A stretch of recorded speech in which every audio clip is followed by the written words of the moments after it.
you could probably, like you remember transformation of columns. So you could basically transform this column to, you could transform this to a 0 and 1 if it's only two options, maybe like debt consolidation and credit card. So debt consolidation will be 1 and credit card will be 0. Just basically that. And once you do that, then the new data frame will work perfectly. Yeah. And also, if depending on how critical that column is or not, you could drop it as well. Yeah. So next thing is, so now for the machine learning models, I tried a few of them. So like for decision tree, I think we had gone through the decision trees. This one had a 75% accuracy. Just the same steps we were following last time. That was 75. Then okay.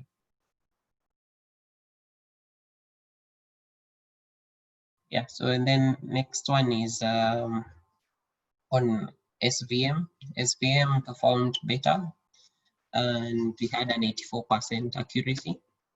Then I also tried basically just the same, like I shared last time. It's usually very easy. Once you do all the work here, implementing the models now gets very straightforward. It's just fitting the models and testing the accuracy. And but now the other thing you'll see is like we mentioned, there is also now the hyperparameter tuning. So each of these models, you're just using the basic. We're just using the basic, the default settings, but you could tune them and also get a better result. Sometimes they take a bit of a long time, so maybe for the hyperparameter tuning, we might not be able to do it in class. It might take too long to give us the results. So yeah, but you just have a look at the notebooks. So anyone with a question?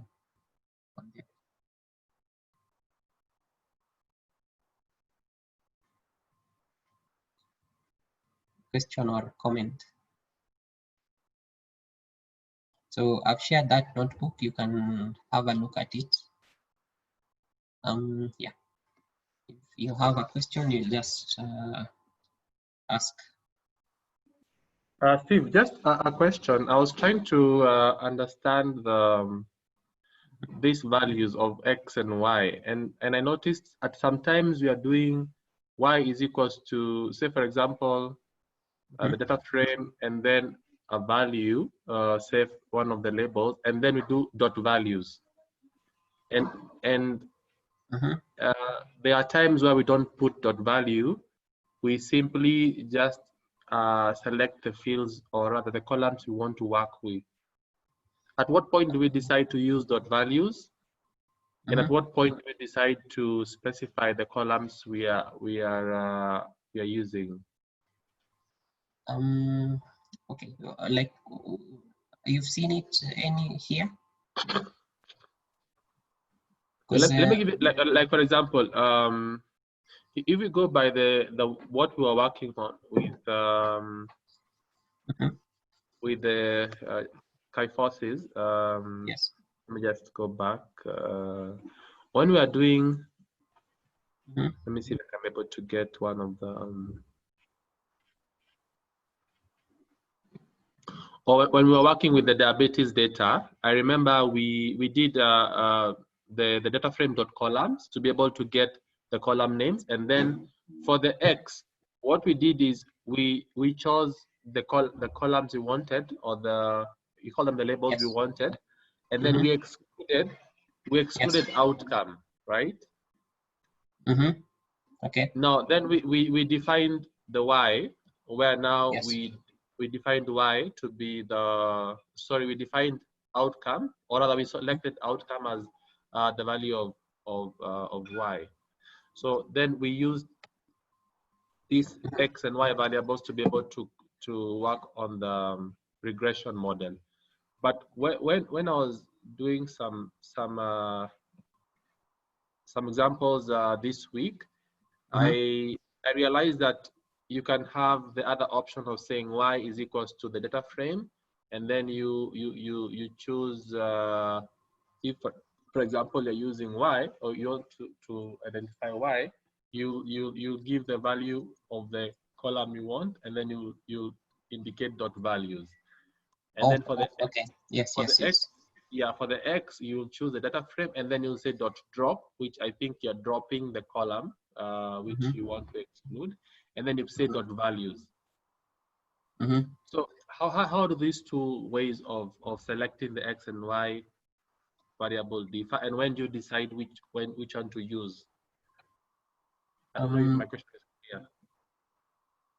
Okay, yeah, it's clear. Okay, when you use in example there you're giving there, you see, for example, it's X. When you say X, you're putting dot drop. Yes. My thinking here is that you're dropping the column. Just that right? column, yes. Yes. So, and then now there is, you will choose dot values, and it will choose. It will now get like an array of that whole column in row yeah, numbers. Here you're not using dot values, but I saw another example where there was an indication I should use dot values. Yeah, okay. So actually we have 3 options. Okay, maybe the best way what you do is you can try like we can. Okay, let me just try a new cell.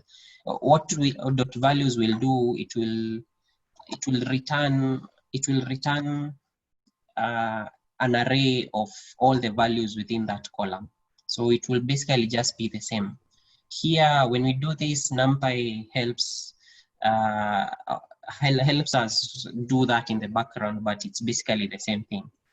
So yeah, so for instance, like okay, so maybe okay, let me just try. This will be a bit crazy, but let's just try. It will basically, okay, let me see here. Let me give you an example of what I saw, so at least probably we're in the same page. Yes. Let me just paste, or can I share my screen? Yes. Okay.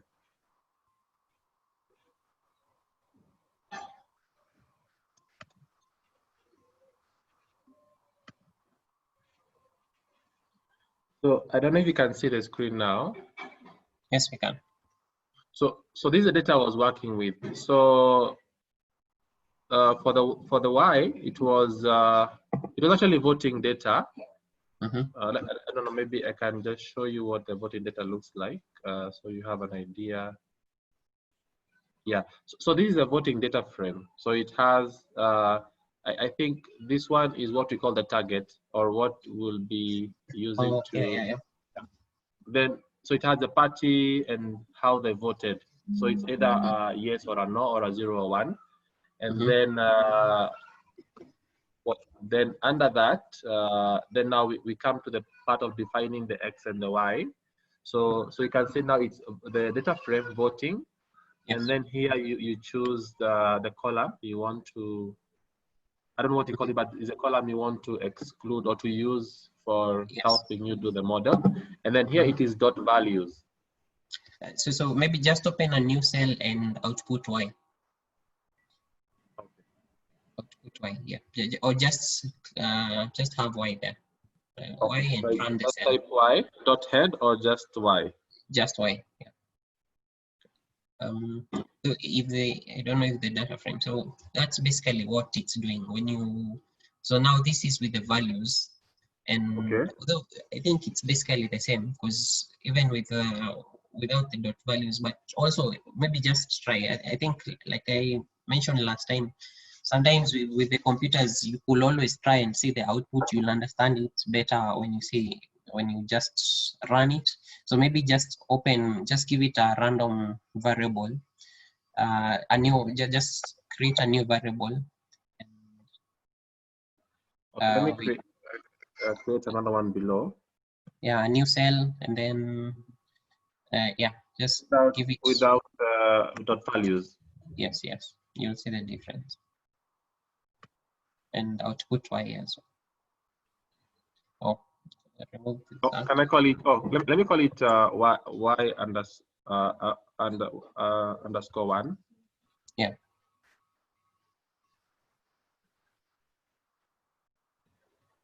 Oh, yeah, and then you can just call it. And then I can also have the x as well.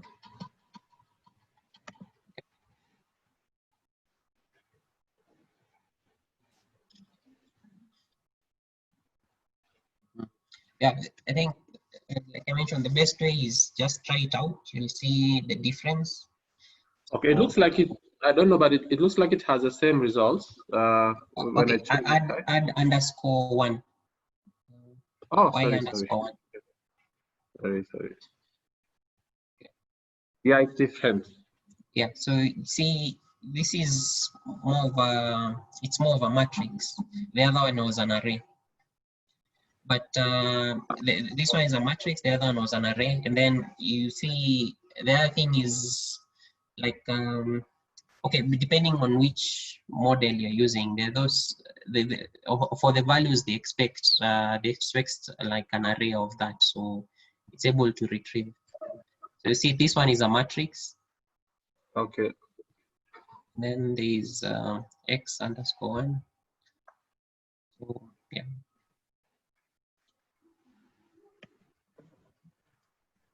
We can just try head. Okay. Oh, Oh, and then sometimes it won't work. Maybe it gave an error. Maybe let me see. Now that should work. But the funny thing is it ran. So Yeah. let me see if I do dot head.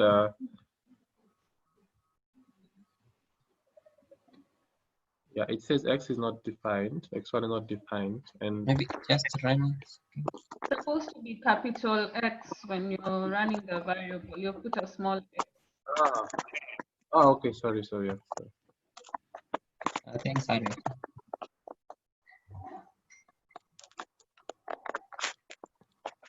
Yeah. So I think maybe like the thing I like about programming is just anything you think of, just try it out. Anything, like no one restricts you from doing the craziest of things on there. So Okay. you'll basically see what's happening. Yeah. But this now NumPy working, helping in the background. So yeah, it organizes everything neatly. Or just change the format. Okay. And is there a difference between the different models they're using? So for example, what you are showing there in your screen is it the same k neighbors, or it's maybe just share your screen? Just share your screen. Let me stop sharing mine.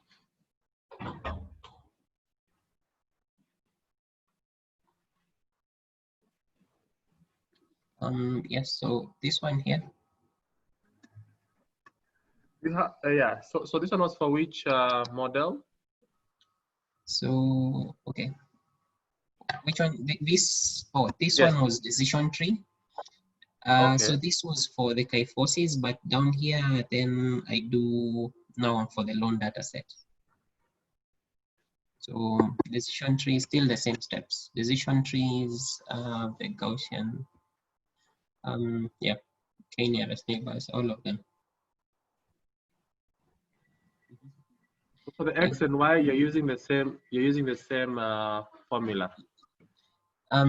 Yes. So the other thing is like once you just do the splitting, you don't have to do it again. So you can just, and also so that you compare the models to be basically be working on the same data, or they are training on the same data. So you can just leave the X train and Y, all of this X train, Y train, Y test, all of them, just leave them fixed. And then now the models will now work on the same data set and giving different results. So you will be able to actually compare which is working better or not. So like, for instance, this one 75, this is 84. And also, you remember there are a number of metrics we saw. So maybe for this one, you're just checking on accuracy. This is just basic cross validation. There are some that are usually, maybe you'll be looking at the mean squared error, so yeah, the root mean squared error. So yeah, so yeah, it depends, but it's all depend. Like I've been mentioning, sometimes it's very much depending on the kind of data set you're looking at. But this is an easy one to just use to compare. Okay, so I think we can. I think everyone, most people have joined back, so we can start with today's session. I've shared this notebook, so just have a look and see how we implement that. There's this part I'm hiding here. We're going to get to that point. That's what we're going to do today as we look into the concept called ensembles. So welcome. I see new people, James, Munene, welcome, and Isaac. I think you'll be in the next class, so yeah, I hope we don't confuse you in this one, but we'll go through some of this. So, okay. So also today, I think I need a volunteer who will help me with some statistics. You can just use a calculator or an Excel file. So if I could get someone to volunteer, just with an Excel file, I have some exercise to do today.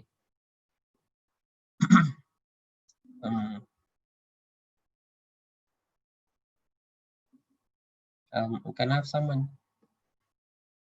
Anyone know who's good at Excel? Okay.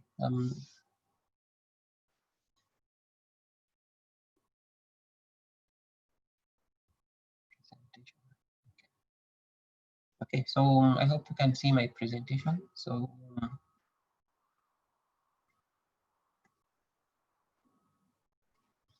yeah, so for the guys who will be in cohort 10, so basically we've been looking on machine learning, and we've gone through a few aspects, and we're going to see that. The interesting thing, just this week, I was looking, I found some documentary, and there's this reality that we have here, and I think it's even more now in 2020. If you look at the biggest companies in the world, these are like the top 10 companies in the world. And in 2000, we had General Electric, maybe Microsoft, it's always been there.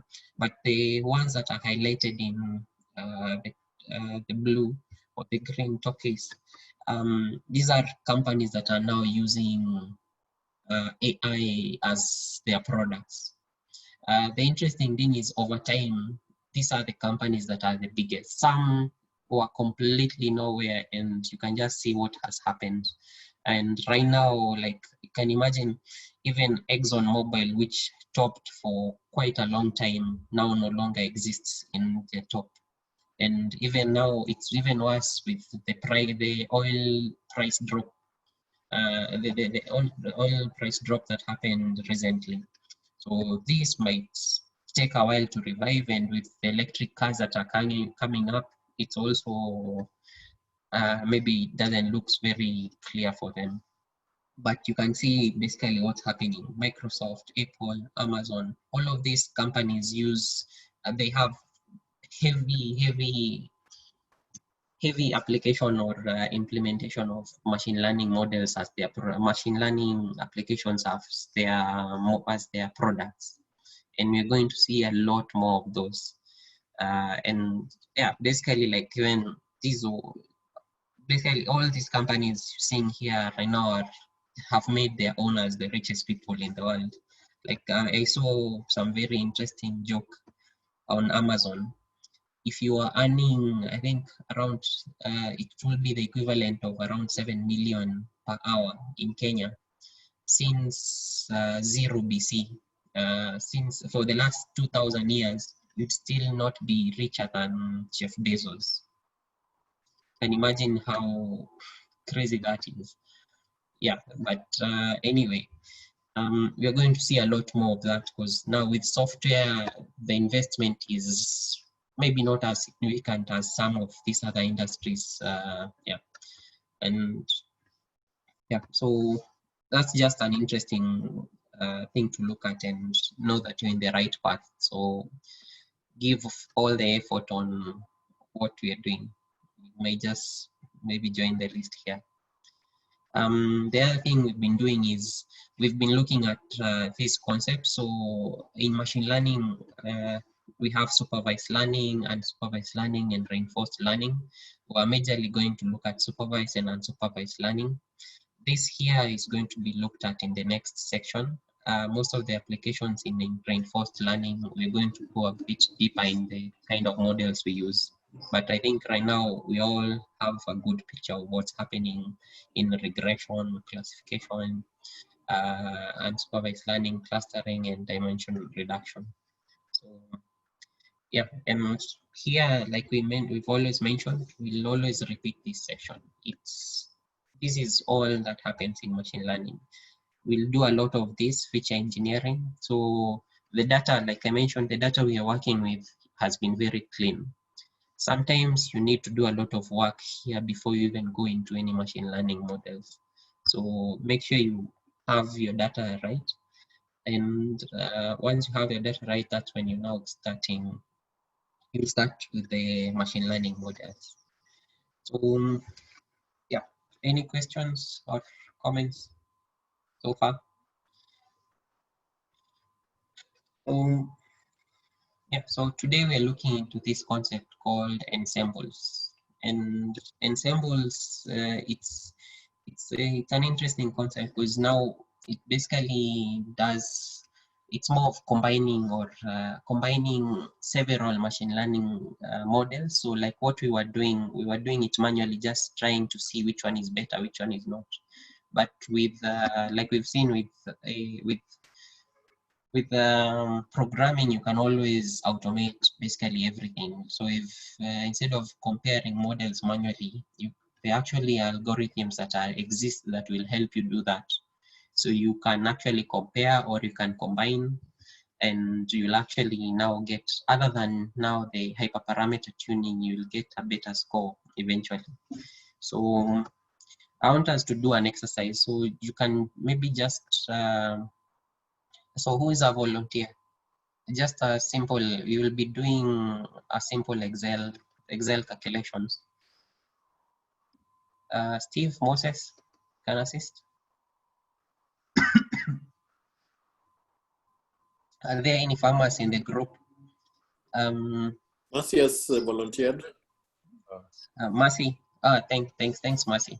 So what we'll basically be doing is, yeah, I just want you to give a guess. If you have any farmers here, yeah, this, I don't think I've seen a cow like this in Kenya, but just give everyone to just give your guess on what the weight of this cow is. And you can see the human being here, but just, and no wrong answer, just give your guess. You can send a comment, or you can just switch on your mic and give us your, yeah. I think maybe let me just go one person at a time. Ernest, your guess? How many kgs? I think 300 kgs. Mercy, take that. Timothy? 700. Harriet? I'll go with 800. Isaac? I think 700. Okay. Harriet? I have answered. I said 800. Oh, okay. James?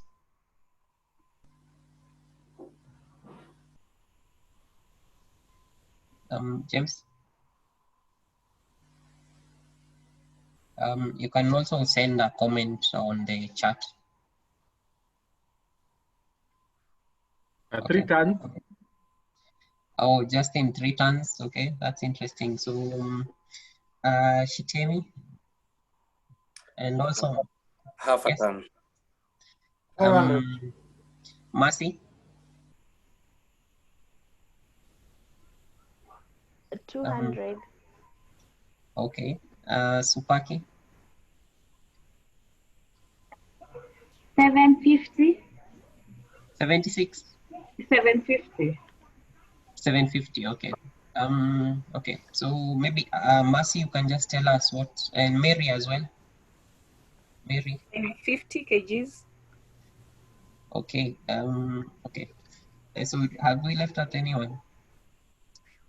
So Mercy, what's the average of that, of all the figures?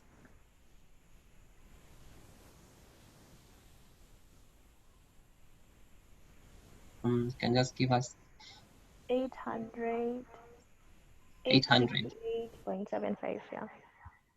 Okay, so yeah, maybe not too badly off. So maybe just be clear. So this cow, it's a breed found in Australia, and they call it Chianina. This particular one is actually 1500 kgs. Let's just look at another one, and yeah, maybe it will be more clear after this one.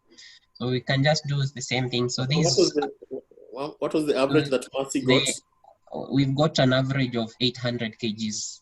800, okay. 800 kgs. So yeah, a bit off, but yeah, not too wrong. Like the interesting thing is also, yeah, we got 868.75 kgs. So maybe a bit off, but not very wrong. So let's try another one. So this one is a jar, and inside is a lot of goodies. It's just jelly beans, and you can just give a guess. Give a guess, same thing. So Timothy, Mercy, just calculate again. Yes. 1,200. Steve. 2,000. Ernest. 1,300 grams. Okay. Also, the number of jelly beans inside, but oh, the number. 1,000.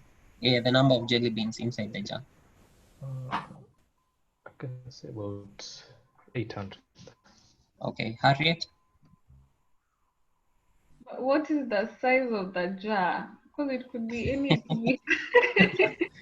Okay, just maybe okay. Yes. Okay, I don't know if the size, because if it's bigger, the jelly beans will be bigger.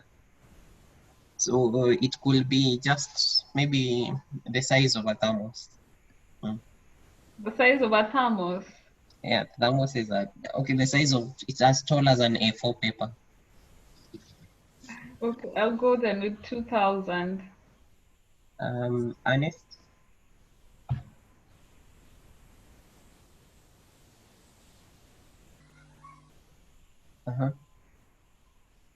Yes, Ernest.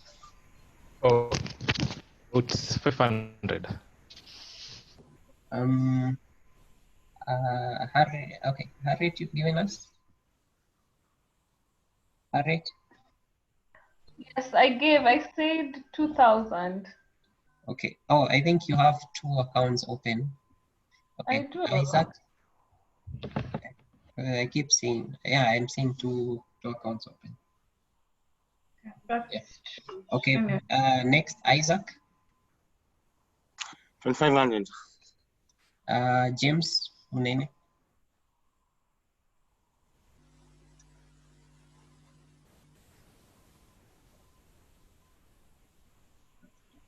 Yes. James. You can post it as well on the chat. Justin. 3,000. Yes. 3,000. And Moses as well. For me, maybe 1,300. Okay, Mary. 900 pieces. Mercy. 5,000. Shitemi. I'll go with 2,000. And purity? 800. Okay, so Marcy, give us the average. The average. And also include for James, it's 3690. Yeah. So yeah, so very interesting. So we've gotten 2,400, and so this was actually it's so the idea I'm trying to bring is it's a concept called wisdom of the crowds. This was an experiment done actually not even when computers were there. It's quite a long time ago, like in the 70s, in 1800s. So it was just in the normal show like what we have in Nairobi in August. So they just have people guess the number, and if you'll have a jar there or maybe a cow. Like the one for the cow, what used to happen was whoever guessed so they'd have it like a competition. Whoever guesses the right weight of the cow gets the cow for free. Obviously, no one will guess maybe right, but the interesting thing is when you average the results, is you get a figure that is very close. Maybe right now we were not very many, but I think we were, with the jar, we were closer to the right answer. We've gotten an average of 2,400. The actual value was 2,133. So you see, with the wisdom of the crowd, it's said that one person might be wrong, but as a group, we are not wrong. As a group, you get closer to the right answer than when one person makes the decision. And it's very interesting because, like you've seen with this one, we are very close. We just missed it by 200. Assuming each one of you was a machine learning algorithm, all of us will make a score, and you'd have your own score, but eventually so the basic idea with ensembles, we have machine learning models that decide, or however they're going to calculate and give out their score. We calculate and then eventually we'll average. There are some that will do voting, so there are very different approaches to that, but eventually we are just looking at very many machine learning models together and combining the results. And the result we get is very close. It's much better than looking into only one model. So yeah, it's a bit of an amazing, or it's an interesting concept. It works everywhere, I think, except for voting for leaders. But yeah, maybe let's stay in our context. So yeah, you can try it out on various other aspects, but so we'll go into ensembles. So that's basically the whole concept or the idea of ensembles. It's combining algorithms and the different machine learning algorithms, and then you give a result. We have several different types or ways of doing it. These are just a few of them. So we'll see here. Okay, so we'll start with bugging. There is one called bugging, another one called boosting, stacking, and voting. So all of them use different strategies, but you're going to see them, how we'll actually implement them. The data set we're going to work on is just the same one we were working on, the loan data set or the kyphosis. So we'll not do we'll not do the exploration and all. We'll just start from the machine learning model. So you can just open the notebook we had last time. It's the same one we're going to continue with. On the chat, I have shared the link to the data, so you can just check if you don't have that data frame. That data, you can just check and download the two kyphosis and the loan data set. Yeah, so we'll just go through each one of these and we'll see how they actually implemented. So the first one we're going to start with is something called bugging. So bugging is, I think we looked at decision trees. So bugging is basically trains each model in the ensemble using like randomly, it randomizes data within the same data set and then tries to make a prediction. So like you remember what we were doing last time with decision tree. With decision tree, every time we ran it, we got a different score. So if you were to picture it like a forest, each tree you run, you get a different result, and you'd get a different result. So with bugging, which is now bootstrap aggregation, it's just basically now you randomize as many times as possible. You can define the number of trees you want. So like the one of the easiest examples of that, which helps a lot, is random forest. So it will just go through the same data, use a different path, but it will have a different result every time. So like I think last time we were getting, it was oscillating somewhere between 76 and 84. Every time we run it, we get an 84, we get a 76 that way. So basically that's what was happening here. But now with random forest, the algorithm combines several decision trees. So yeah, that's basically the idea. We'll do a bit of coding on it. Yeah. I think everyone has watched this. Which movie was this? The one with Thanos. So there's this part here. I kind of try to think of it that way. When the movie was almost ending, this, for those maybe who haven't watched the movie, this doctor here apparently can see into the future, and basically they were trying to fight someone and they couldn't. So he was like, let me just look at what are the possible scenarios in future. If you think of it, this is just basically like a decision tree happening in the background. He's looking at every possibility. And the funny thing was that every possibility he looked at ended up with the same results. So he was just like, there's no point of fighting this guy. Let's just go with it. We're doomed. So it's just it's maybe an indirect application of random forest, but that was one. So yeah, maybe we can do a bit of coding on that. It won't be much, but yeah, we'll just have a look at how to apply that. Let me open.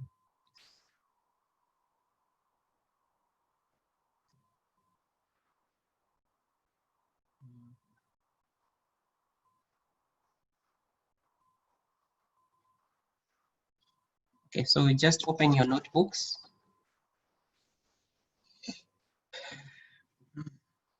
So we'll be working on the kyphosis data. So maybe just go through it. I think I'd restarted the kernel. So you can just start. So these just the basic things we had done, exploring the data, then add.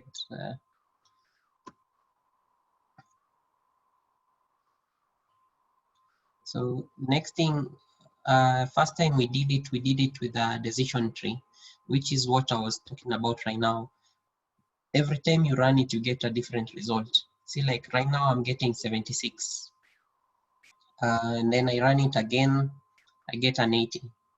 So with random forest, what we do is, so you'll just like I've always shown, to have a better understanding, we're using the scikit-learn library. You can go to the documentation, random forest. So it can also act as a regressor or not. These are the hyperparameters for the random forest.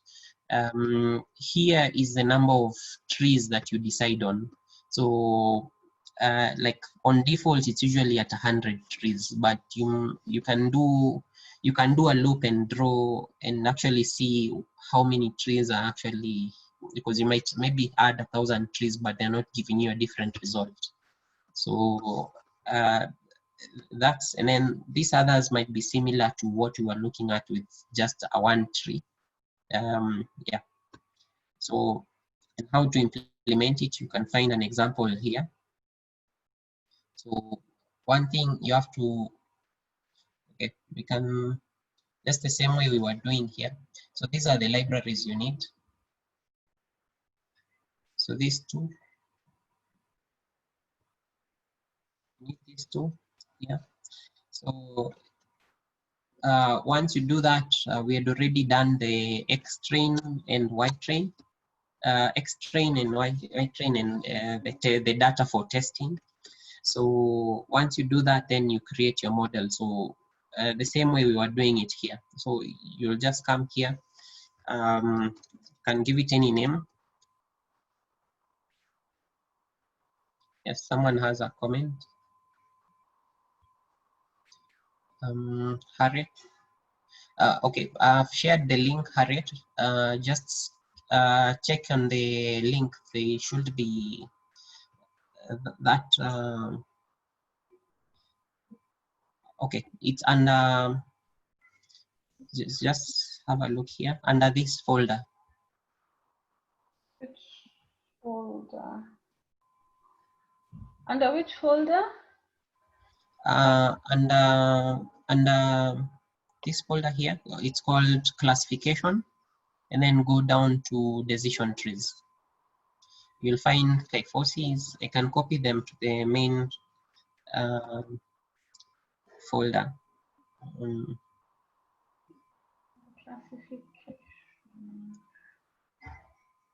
Okay. Yeah, so you'll just find them there. So just check on classifications and decision trees. So that. Under predictive analysis, I'm only seeing there's ensembles, forecasting, and regression. So I click on which one? I'm not seeing classification. So classification. Okay, what I have is only showing forecasting, regression, and ensembles. I can't see the classification. Okay, I think unless the wrong link. Okay, just a minute. Let me share all. Okay. Okay. Anyone? Okay, this folder. If you provided you have the link, you should be able to view it. So just use the link directly. It should take you to that folder. The link I shared. Okay. Okay. So yeah. So basically, we're exploring. So once you do the machine learning, next. So in this section here, we're going to now create the model. So we can call it anything, provided you're able to now know or identify you're able to identify the model. So there's that, and then you now call the random forest classifier. So once you give it the model, so whenever we use this name, we'll basically be using this. You could also use just this directly, but here it's because maybe you want to use it sometime later. So let's just do that, give it a name. Then next step is usually fitting, which we fit the data that we're going to train. So we train. Then once we train, then we create some predictions.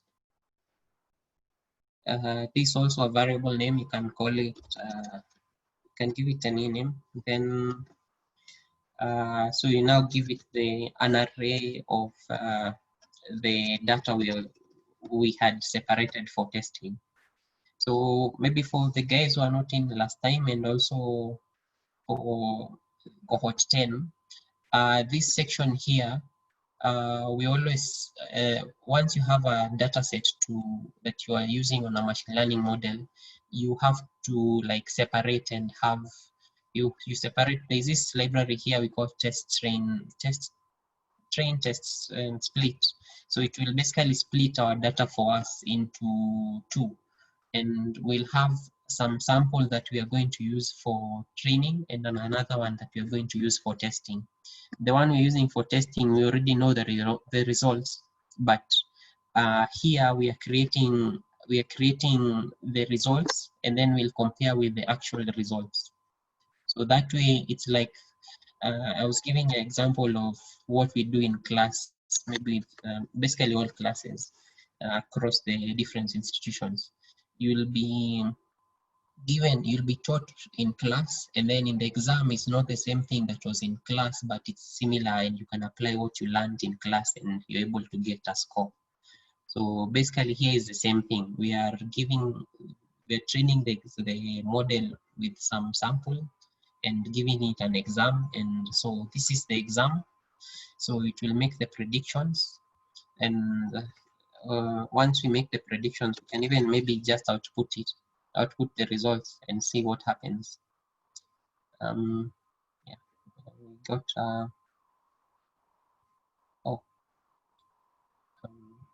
make a mistake somewhere.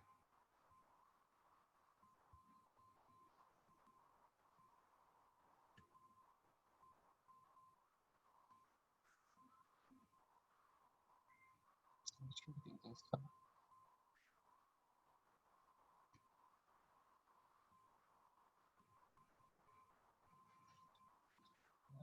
Yeah, like I also mentioned last time. Yes.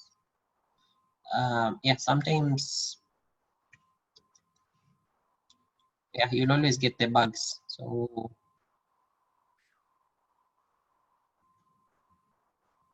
just take your time. It's most likely there's a mistake you are not seeing. X, Y. So,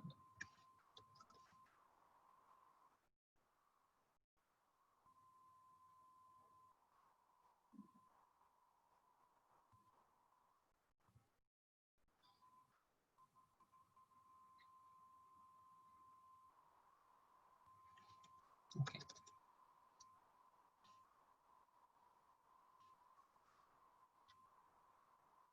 This will just be passing.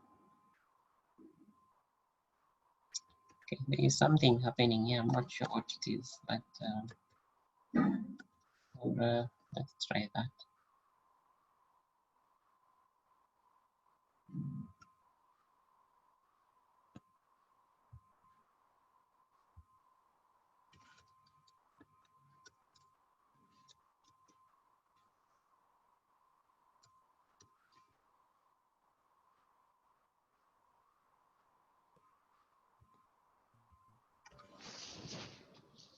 Can anyone figure out what's happening? Because it should be okay.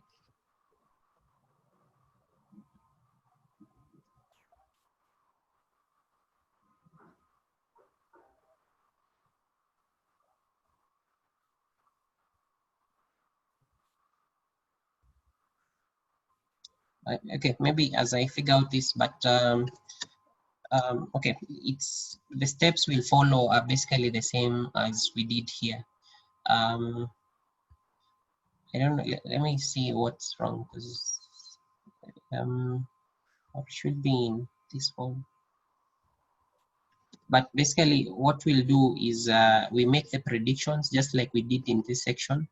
We make the predictions. Once we've made the predictions, next thing is now we do a classification report to get the final all the calculations. So you can create a confusion matrix, or you can now just generate the whole report and you'll be able to get the score that you're getting.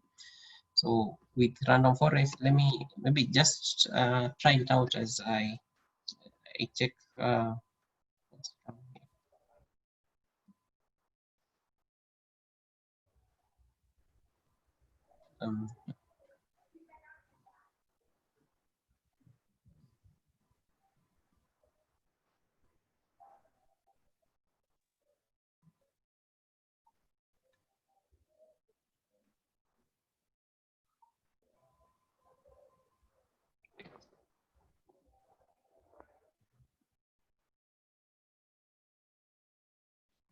Okay, yeah, so it's supposed to be random forest classifier.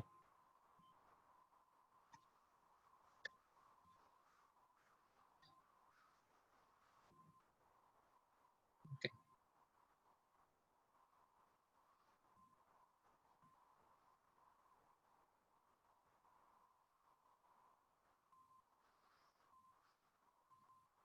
I don't know. Has anyone, is it working on anyone else's computer? Because this should be it.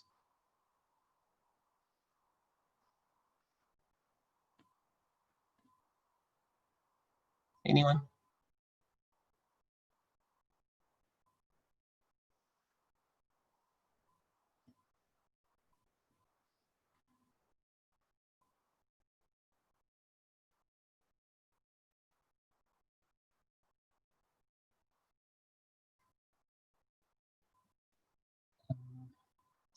Okay.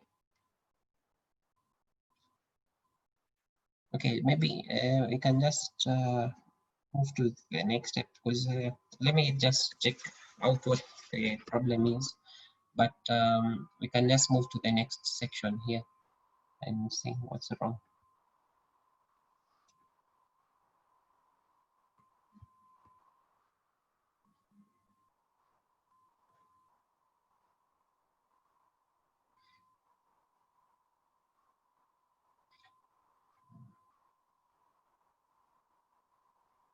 So next thing is also on, so basically with the random forest, what it does is it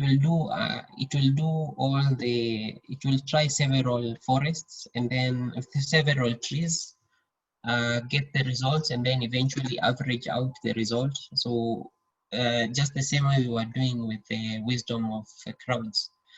It will now average all the results and give you a final score, which will be better than the worst model. And also the best, if it averages, if you use the best score, probably it might overfit. So with that one, you'll just get it somewhere in the middle. So the other concept we look at is called boosting. And boosting basically it's basically incrementing, like you run an algorithm the first time. So for instance, like the random forest, and then run it again, but now you'll just be looking at the path that the other one created and try to better it. So every time you run it is usually getting better each time. The only disadvantage with this one, it's very easy to end up with overfitting, like you're going to see with this picture I have here. So there's just somewhere where it's perfect, and there's somewhere where it's gone too far and it's now overfitting. So like this is a random scatter plot, and we have like two defined classes, like, or clusters here. And you can see it will be able to like create an algorithm that can separate the two. But there's a point where it gets, when it's circling every circle, that's well, the scenario we had seen last time, that is called overfitting. In this one, we use several methods. There is AdaBoost, there is another one called XGBoost, and another one called gradient boosting. So this one, like I mentioned last time, we'll also meet it in neural networks. So just we'll use maybe the AdaBoost and XGBoost. XGBoost, maybe most of you might have to install it. So let's just focus on this. I'll just go through the XGBoost. You'll maybe try it out when you have done the installation. So yeah, so that's basically so. And for the boosting also, since today we're only going to be editing only the machine learning part. So basically this is the syntax of that. You will basically just import the library.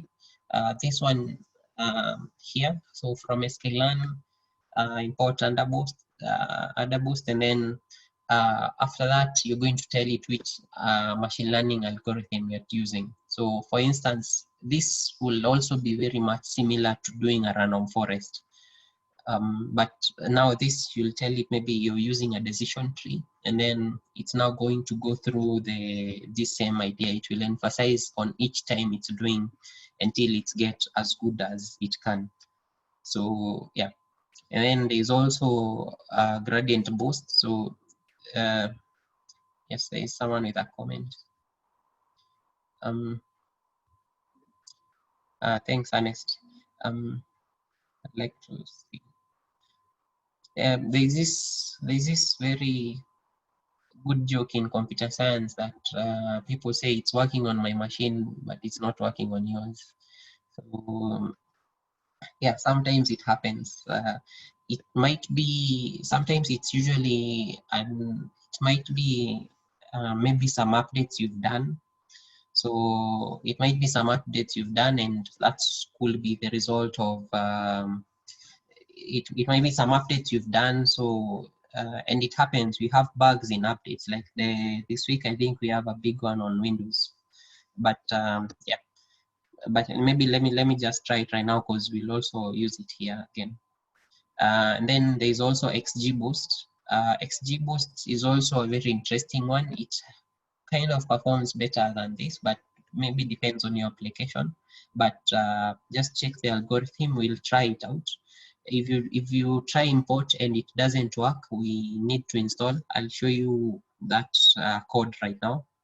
Just try pip install the XGBoost, so you should be able to run that. So maybe let's just try. Thanks, Ernest, you sent some. Let's just try it out and see if it works.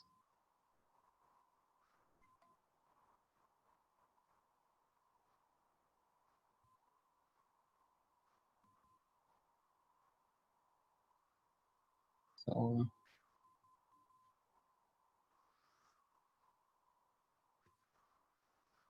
funny thing.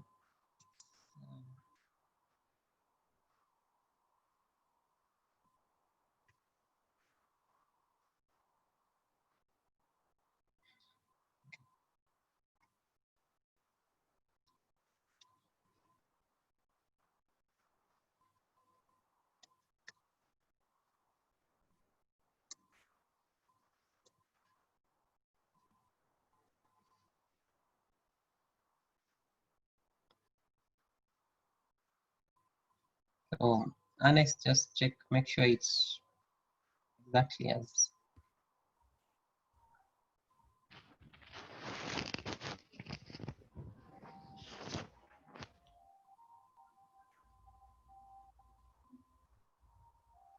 Might it be that space I added there? I think you on the prediction, you didn't predict. You didn't use the dot predict. Oh, the same problem I had last time.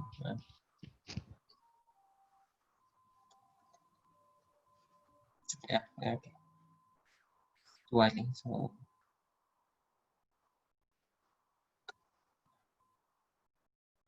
Yeah, so that's working okay. I was wondering why it wasn't. So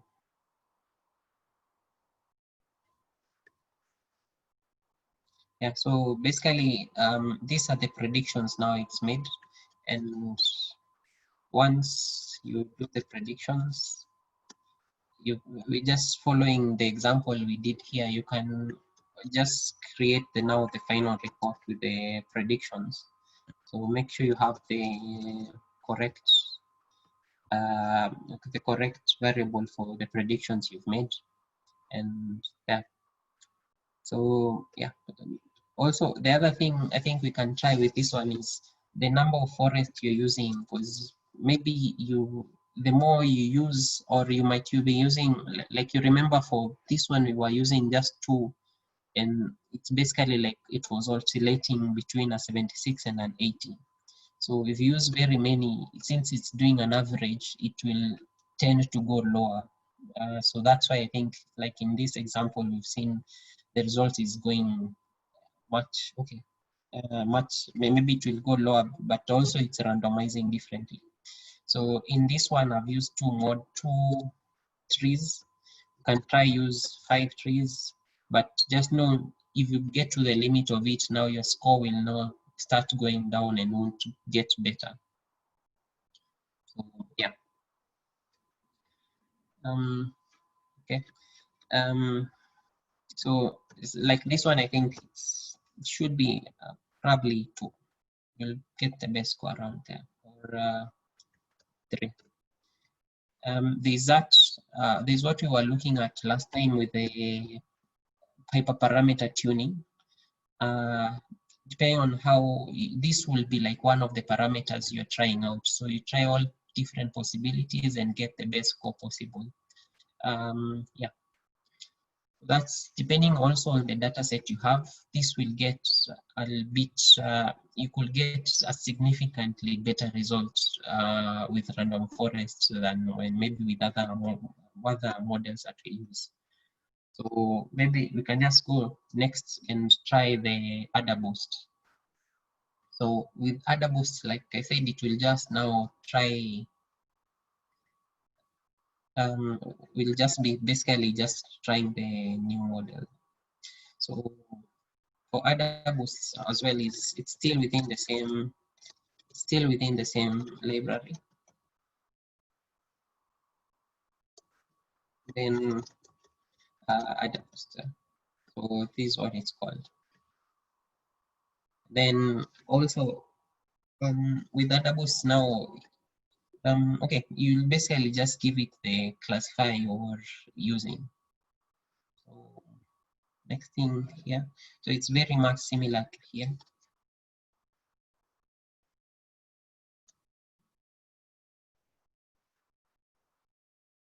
And give it any name, then call now the classifier. Make sure that's working. Then after that, we'll now do. Okay, so maybe let's just have a look at the.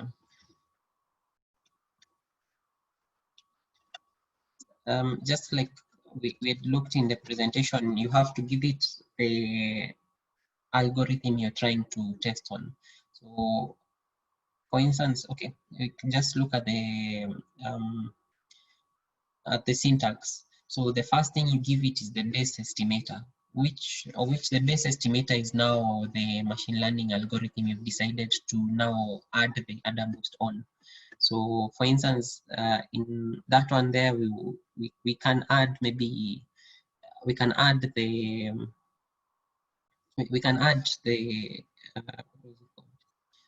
the decision tree that we had looked at. So let's just try add the decision tree and see if we get a better score. The other challenge you'll see in this is, especially when the data is not so much, I think we saw the same challenge last time. Sometimes you're trying to improve something that maybe you don't have enough data, and you just need to add more data so that model is able to score better or perform better. So, so in this section here, you'd basically now give it a decision tree. So we had already called this in the previous section. So that, and then you can give it the n estimators. So yeah, you can try, or you could actually try it out as it is, and just try it on default and see what happens. Give it, I think how many I think default is 1,000. On default it has 50 estimators. So you could try it on default, or you could just try give another number. So the next thing is just the steps are basically the same as the others. So just call now the final piece and fit.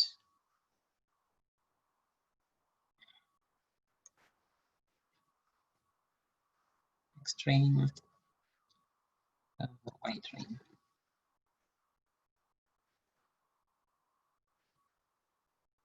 Then make predictions.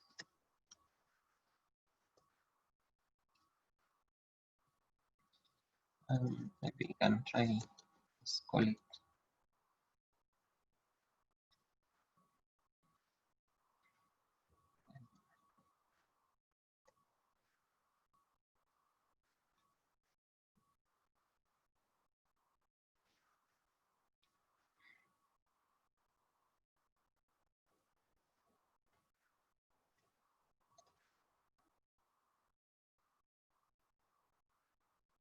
So yeah, so basically we've got the same score. We've got the same score. Probably because of the data we have, we can try maybe this on the loan data set. I think it was bigger, but what basically would happen, this is just a different strategy, and maybe also the best score we'll have gotten here is 80. Yeah, but yeah, if the data was bigger, probably the score would have been different. But this is just another method you can use. So yeah, any question? So I'd mentioned XGBoost. I think XGBoost is it's also a very interesting one.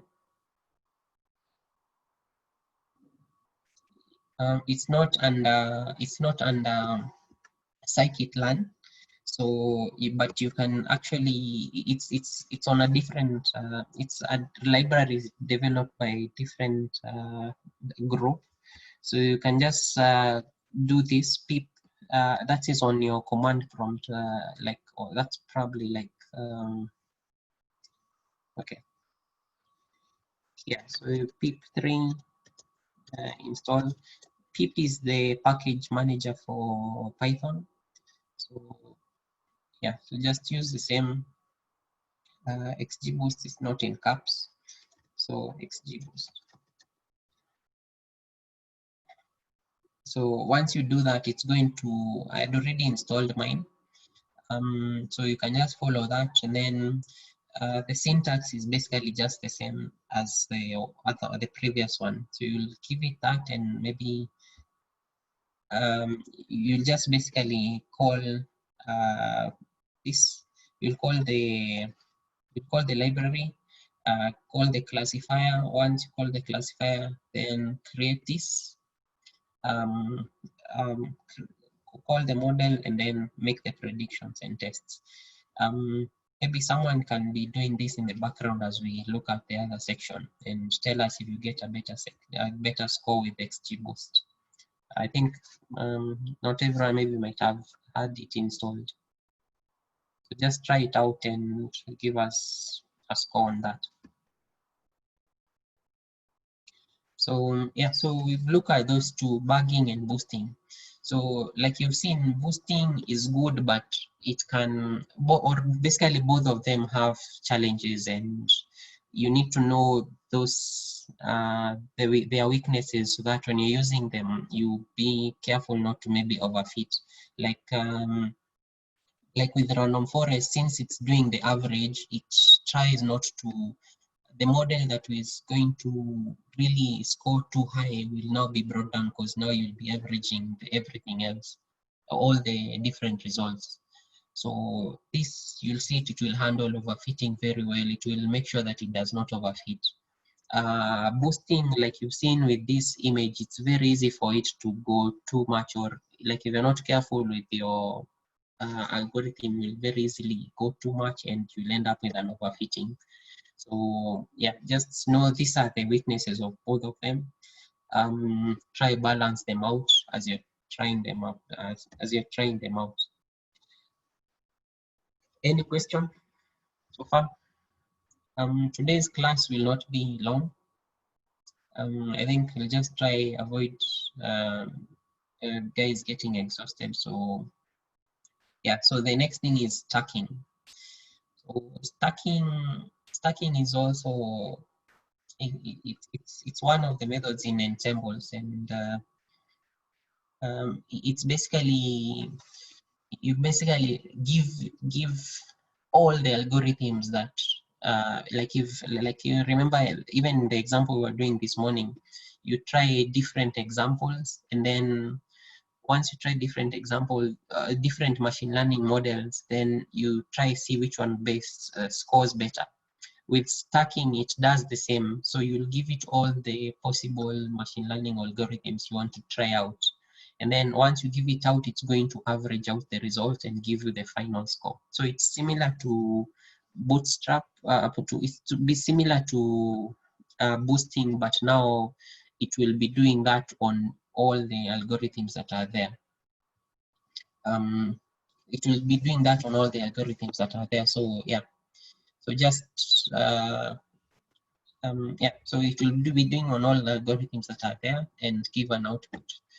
There is also another one called voting.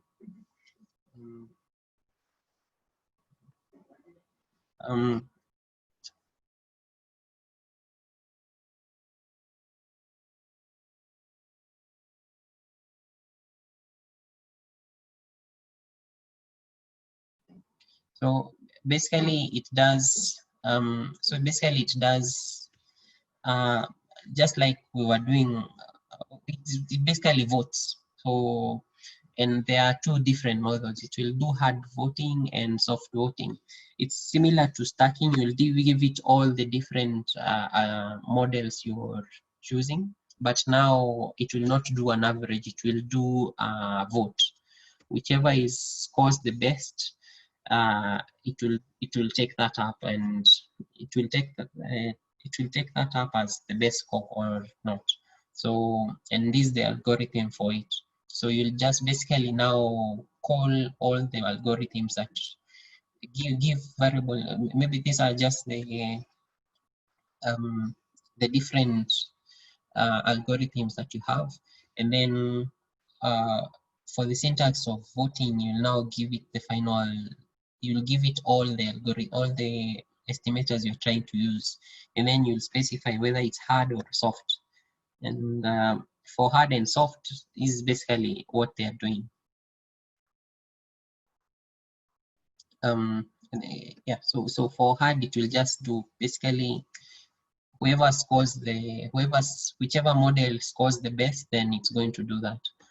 This one's get interesting because now you can even combine booting within Bootstrap within voting, and it will do.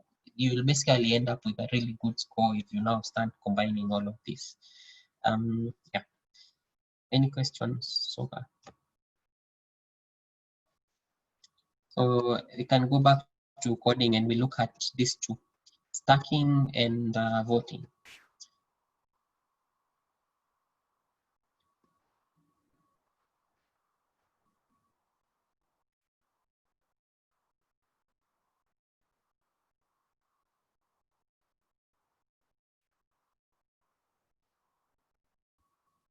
Guys, you're quiet. You're very quiet today. I hope everyone is okay. Yeah, we're okay. Okay. Yeah. So yeah, so we were just looking at that. So has someone managed to try the XGBoost?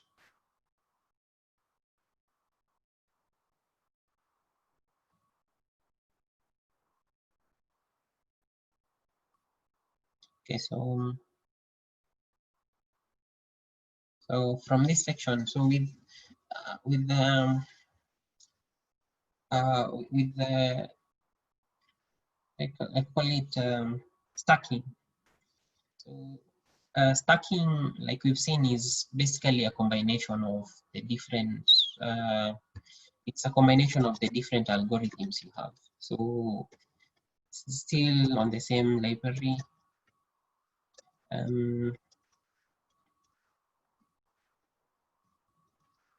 So you'll find something called stacking classifier. So we can call it stacking, then call it stacking classifier. So next thing we do is okay, this.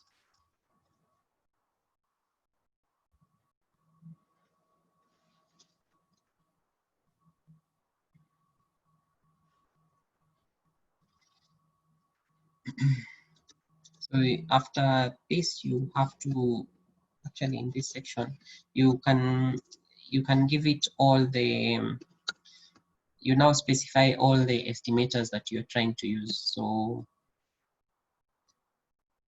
the other way you could also try is maybe let's just look at what the examples given on its documentation. But you can also maybe have a variable with all the estimators you have and then give it to it.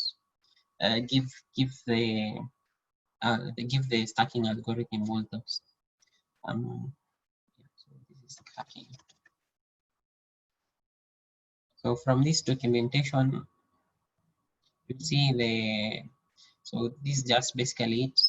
You give it all the estimators, and then there are a few other hyperparameters you can change. Like this, I think we saw this, if you have a bigger processor, like if you have a Core i7 or a 3 or 5, you can add the parallel steps that are going on at the same time. And yeah, so basically this is it. So like you'll see here, like what I'm saying is you can give it the different estimators that are there and then try run on. So like we'll also use maybe, let's just try use this combination as it is. But some we had already called in the previous section.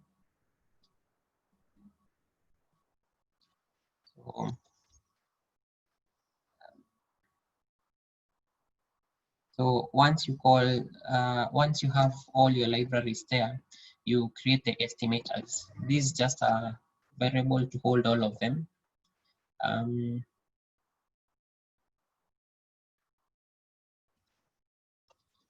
Can hold all of them. So this is like the random forest we are using. The other thing is we could actually call with the exact same name that we used on this one, on the one we used here. On the one we used with the random forest here. So you could call that and use it here. And then you could use, you could add as many as maybe you want to test. And then basically after that is now you just fit the data. So okay.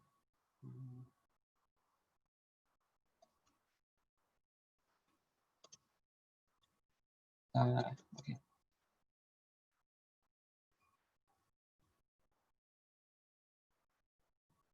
Stacking classifier. Then give it the estimators.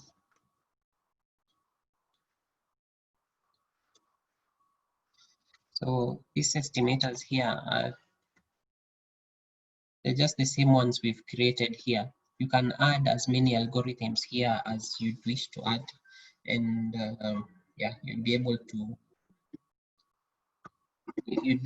now do the stacking algorithm on them. Then after that,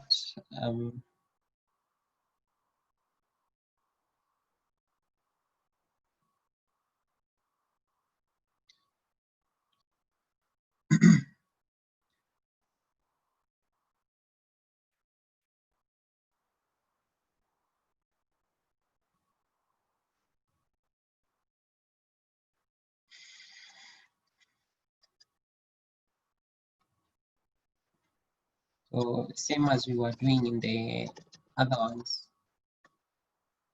just train,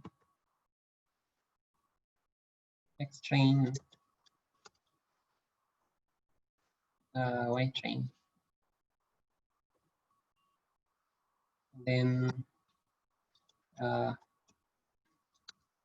predictions.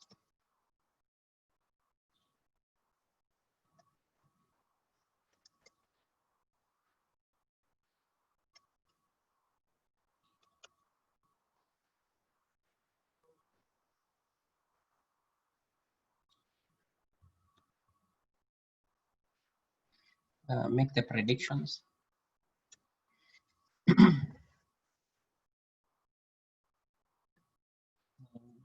Next test.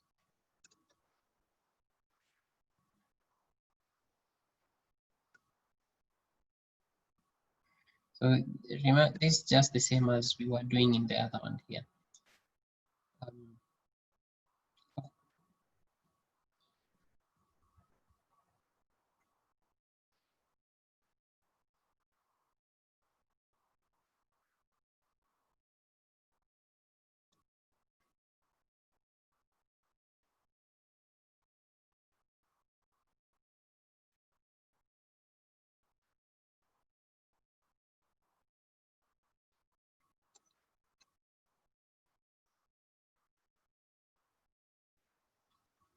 So this is the same as we were doing in the previous one. So just do that, make the predictions, and then now also we want to test and get the report on that. So just remember to change the variable here, and then so for this one got 76 based on this random forest. Yeah, I think also, I think this one we had used 3. Yeah, I had used 3.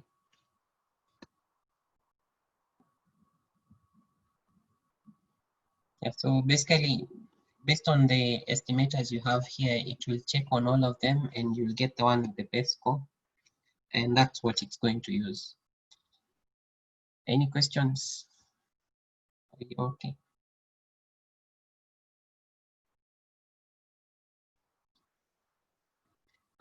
Yeah, so you can also try the one for voting. It's it's straightforward, just like the one, just like this other one we're looking at. Let me go back.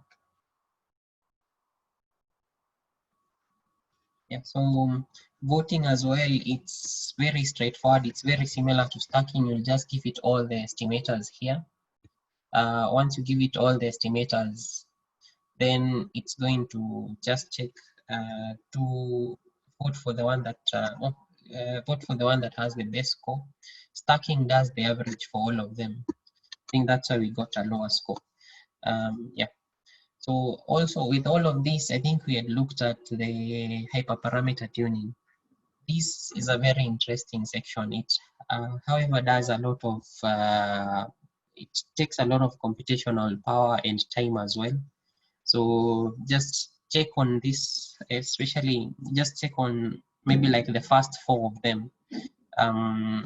Get to tune the algorithms we've looked at and see how good they perform, or if you are getting any better results, especially if you're trying it on data that is a lot. It will actually be much better. You'll try all the different possibilities and get the best possible score on what you're doing.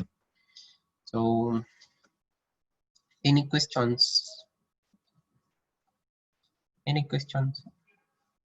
So yeah, like I said, today's class for the ensembles, it's just basically looking at what we were doing previously and combining them using the different strategies we've seen. So that's basically what all of this is trying to do. Next section, though, we won't actually do it, but I can show you an example. You can, I'll give you the code, but we won't wait for it to finish. We have some very interesting, okay, can you give me just a minute, sorry.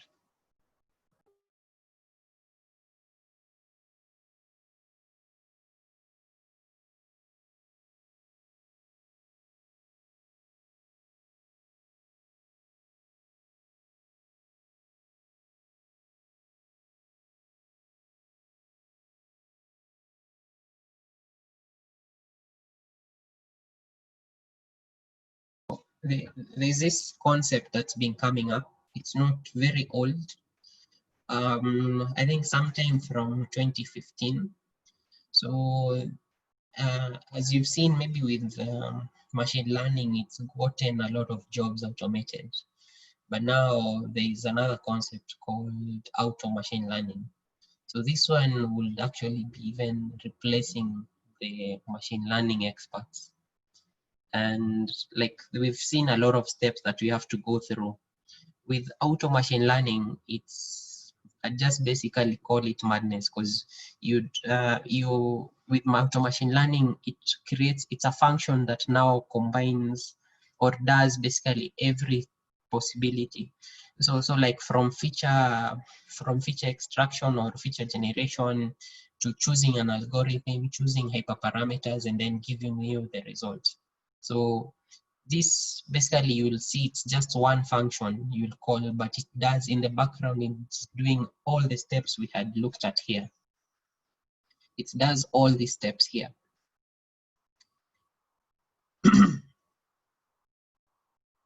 So it will do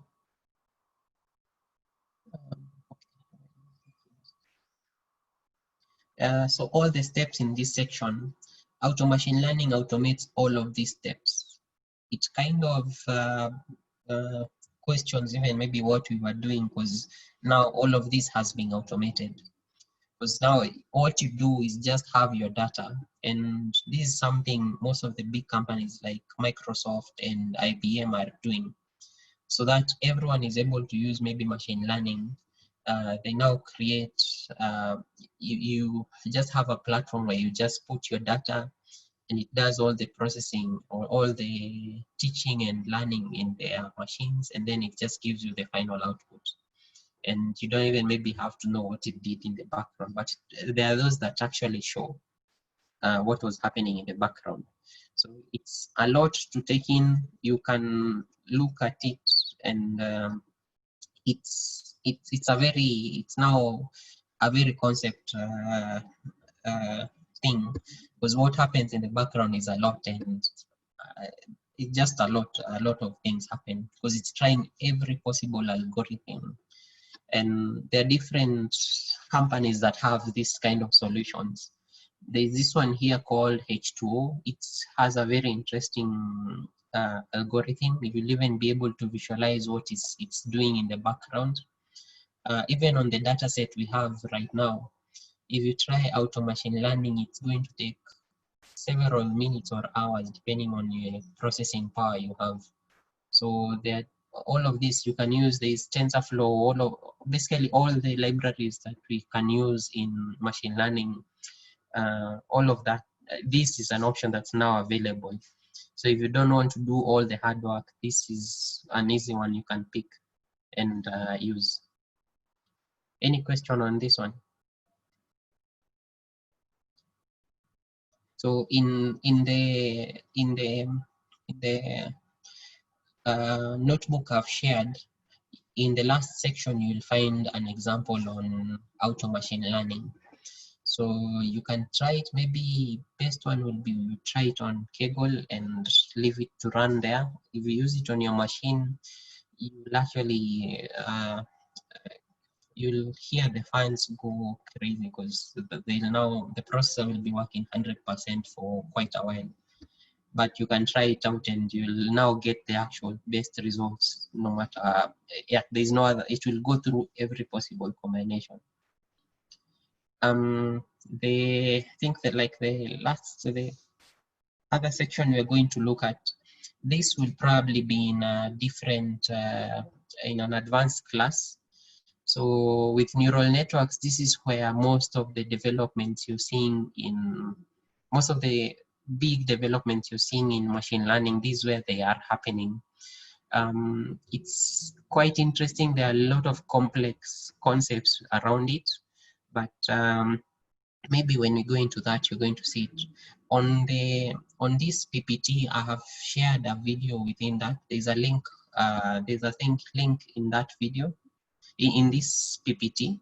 So I'd highly encourage you to have a look at it. It's usually interesting one. You'll see the crazy applications that are now there in you now using neural networks, and every day they are basically mind-blowing, because they're basically mind-blowing, because some concepts you see or things you thought were impossible or they were camera tricks, now are being done by a machine with relative ease. So actually, let me just share that link. Let me just share that link. You can have a look at it. I hope you find it interesting. Yeah. So the other section is also on, right now, I think, depending the same way companies sell guns, and they sell guns, or even there's this guy who created a nuclear power technology. His intention was very good, but it was used to actually almost eliminate humanity, and it can actually eliminate humanity. So the same thing with ethics. It's basically me giving you a gun and I hope you make peace with it, but someone else will create a war with it. So like a good example, or maybe on a good example of this is, I think you've seen a lot of headlines on people using AI to do harm. There's also, I think I'll share another video. There's a company that's done a drone that has that carries a bullet and it has facial recognition. So from one point of view, you could say that maybe it's because now it's able to actually, instead of using a gun and shooting very many people to kill one person, you can just use that drone and it has facial recognition and it's able to target one specific person and do a precision kill. So there are very many points of view on that, but it's a bit questionable. There is also an example I've been using in class. US, right now they're doing something called profiling, or even maybe now more, it's even more prevalent in China. So profiling is being done on all citizens, but now it's the same way we've been doing predictions. So we basically do the same thing with human beings. So I'll take all the thieves that I've ever known, or all the serial killers that the system knows, and based on the behavior of those criminals, convicted criminals, we'll use it on innocent criminals. And we can now predict who will commit a suicide or who will do a certain crime. So we'll actually catch you or jail you before you actually commit the crime. And it can be as simple as it's more of a thought. So, and from an ethics point of view, it's now questioning, like, do you jail people based on the fact that they think they want to commit a crime before they even commit it? And another point of view is, what happens if you let that person go and they commit the crime that the machine learning model predicted that that person will do? And like in case in point is, if it's maybe a murderer, so you leave him and he actually goes and murders someone. So who is the actual murderer? Is it you who let him go, or should you have jailed an innocent person? Maybe let me hear, you're very quiet, let me hear your thoughts, please, on that. What should you do like on that scenario? Should you jail someone who a machine learning algorithm has said is a murderer, or should you let him go? And there's also a very high probability he's going to kill someone. Steve, Moses, anyone? Just a comment on that.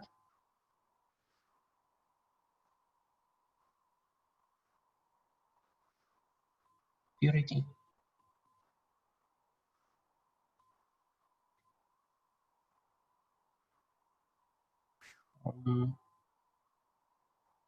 Anyone?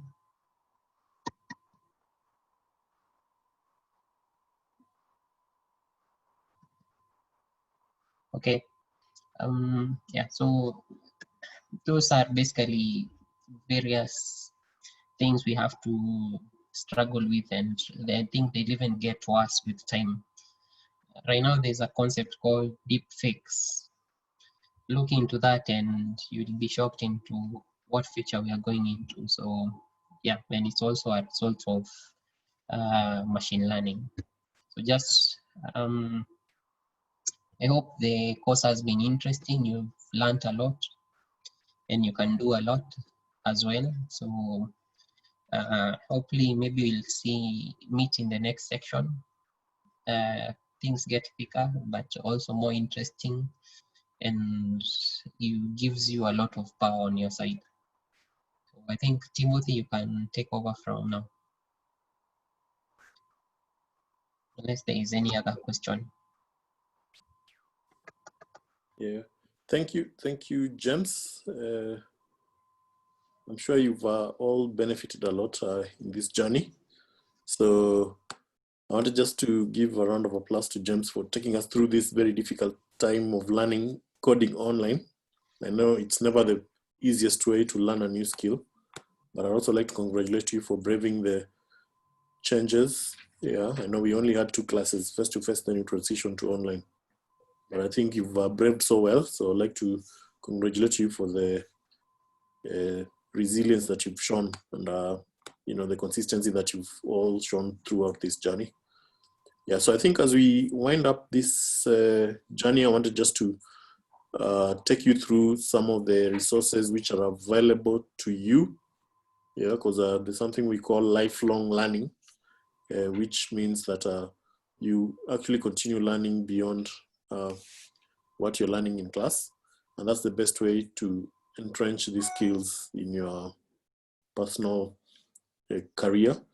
And before I do that, just wanted to maybe hear from each of you. How do you intend to use this skill? What are your next steps? Yeah, and what sort of other skills do you desire to add to this? What you've already benefited so far. So I'll be selecting each one of you just to talk through just about 2 minutes each to just share what has been your experience so far. So I think I can start with Mercy.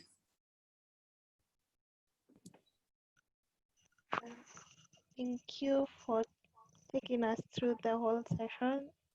Even the fact that following a coding class online is not as simple as it seems, but we've managed to do it. So given that I'm in the data space, my next thing to do is try and see how applicable what I've learned I can apply in what I do, basically the industry, and what sort of the way you interpret results and how the industry perceives those results.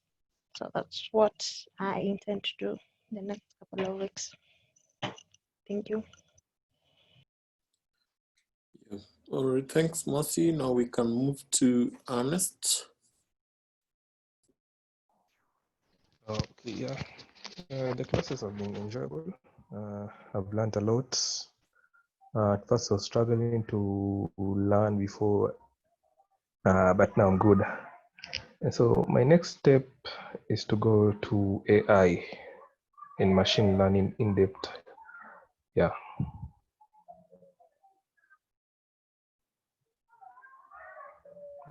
Thank you. All right, thank you, Ernest. We can go to Harriet.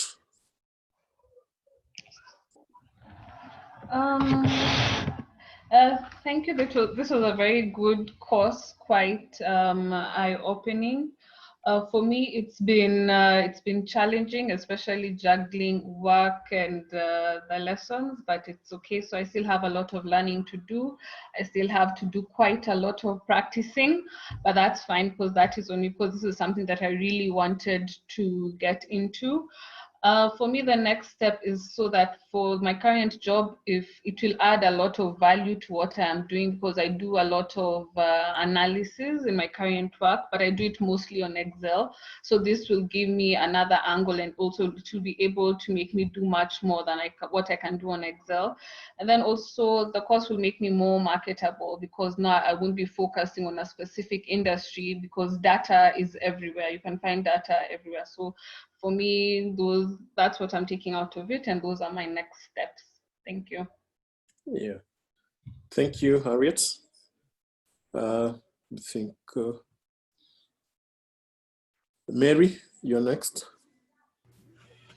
Hi, for me, it was an exciting journey, though most of the concepts were very new to me. But I'm sure with the YouTube recordings, I'll be able to do more practice. And my next step is to try and use the skills that I've learned in the HR field. Thank you. Okay, welcome. Next is Justin and Moses. Hi everyone. Hi. It was a nice journey. I learned a lot, though machine learning was a bit difficult compared to the Python. So my next step is, I think, to join the advanced class so that I can be able to take this as my career. Thank you. All right, thank you, Justin. Okay, for me, it has been an exciting journey, a tough one also, not easy. And I think probably I need to do more practice. I need to learn more so that at least I don't forget, because if you don't practice, then you tend to forget even simple things. So I think I want to continue with the advanced and even learn more about AI and learn more about the deep learning. So I'll still continue with the lessons. All right. Good. Thank you, Moses. And sorry, just also a vote of thanks. Thank you so much, James, and also thank you very much, Eric, and also Tim. I want to thank you very much for your support. Yeah, very good. You're welcome. Yeah, then Purity.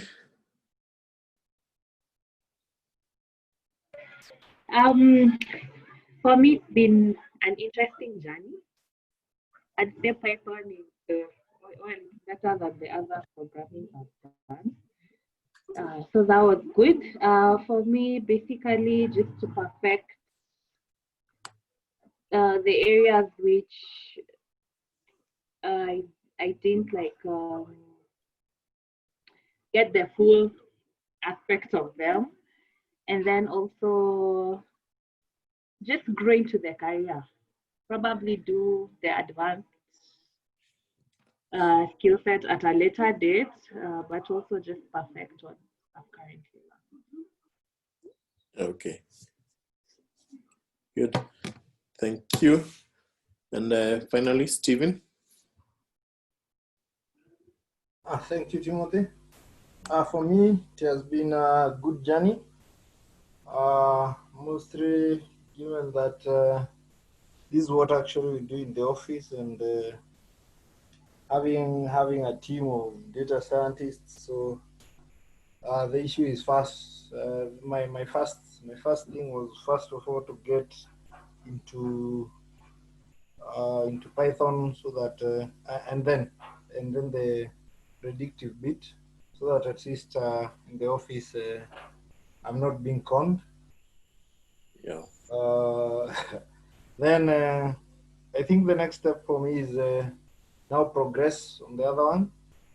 But I will also want still to do, I don't know how the cohorts are arranged.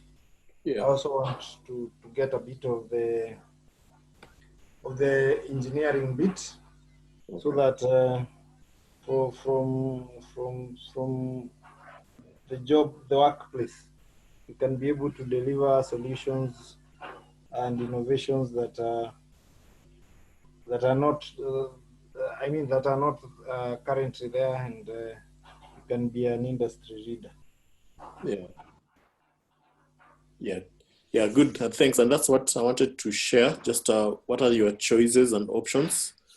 But first, just starting with the very basic, which is the reinforcement of the skills you've learned, because we have ongoing cohorts which are still covering the same areas that you covered, and they are still online till the day that the economy will fully open up.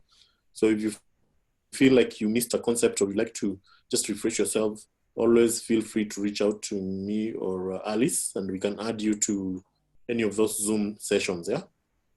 So maybe if you figured you forgot something about Matplot and you want to revise, you're welcome. Just feel free to alert us and we can share with you the Zoom link. You can join in and listen through the class, a live class. And then secondly, it's about the exam. I know we didn't utilize a lot of that. I think based on the fact that you are learning a new skill and then also working remotely. So the exam portal is still open for you to access. Yeah, feel free to go in there. We have assigned you some exams. Challenge yourself. It helps you to build memory and also reinforcing the knowledge that you've learned in class. I know you don't like sometimes to be tested, but it's good to just try to reinforce those skills as you continue with this learning journey. And then there's tools that we've given you access to. So let me share my screen, and then I can take you through them one by one.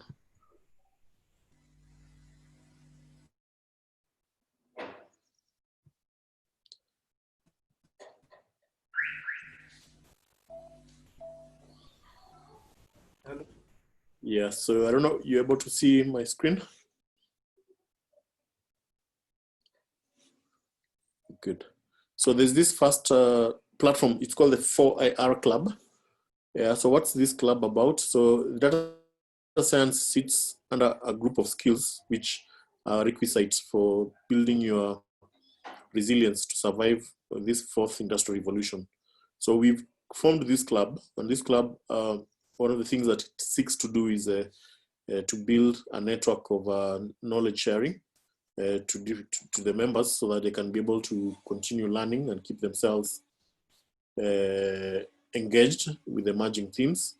So it's a paid for subscription platform, but for you students who have been part of our lab, we're giving you a complimentary 1-year access.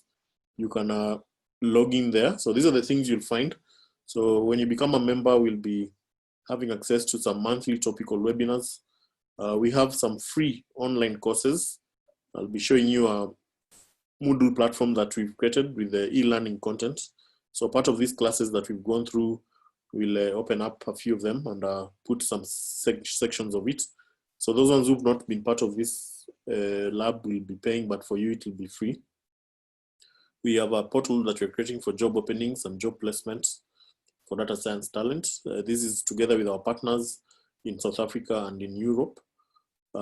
We also have clients locally who are looking for data science talent, so you'll be giving you first priority. So when we send you this link, it will be you to create a profile. So the same way you create a LinkedIn profile, but very brief.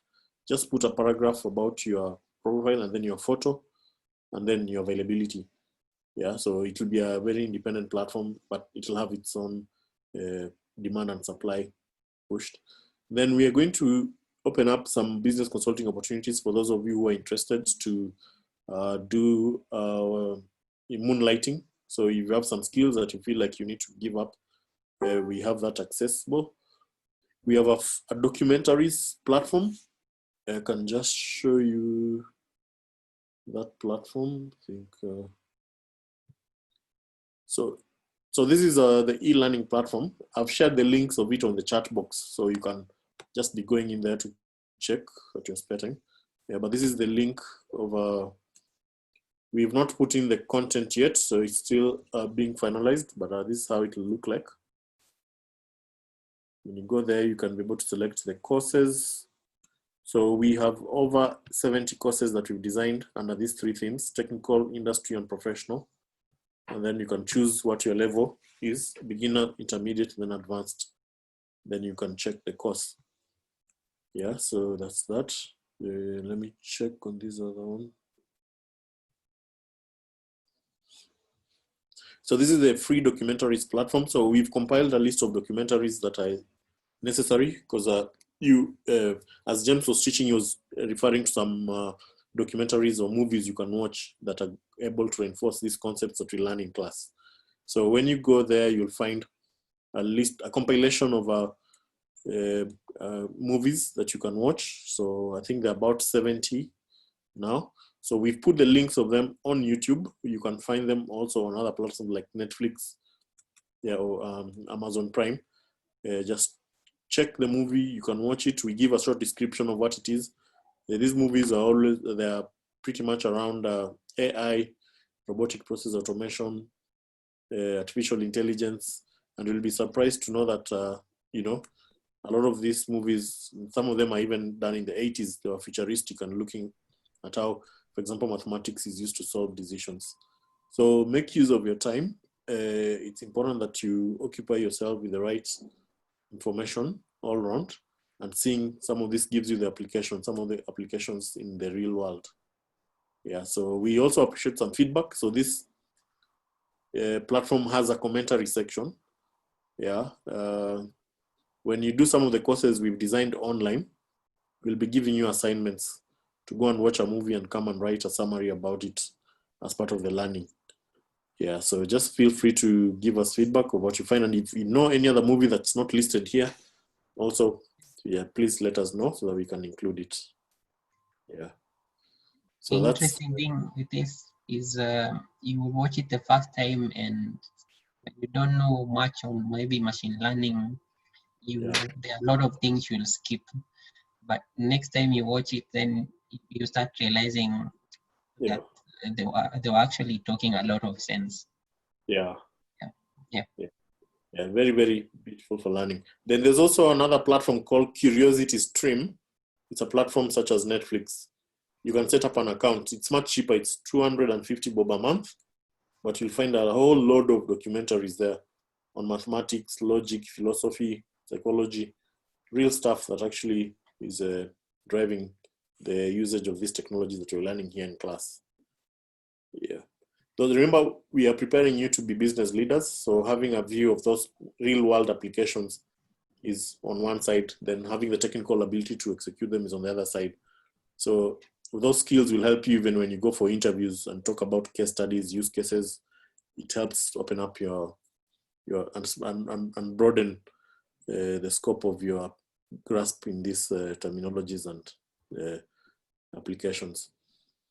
And then the other thing, okay, so back to this platform. So we also have free events. They're usually events that I'm invited to go and speak, and I can, I'm given some access to carry some of my team to go with. So I'll be giving you access to that. We have a discounted rate from analytic masterclasses. And I think when you started this course, we told you the course is split into 3. We have technical, industry, and professional application.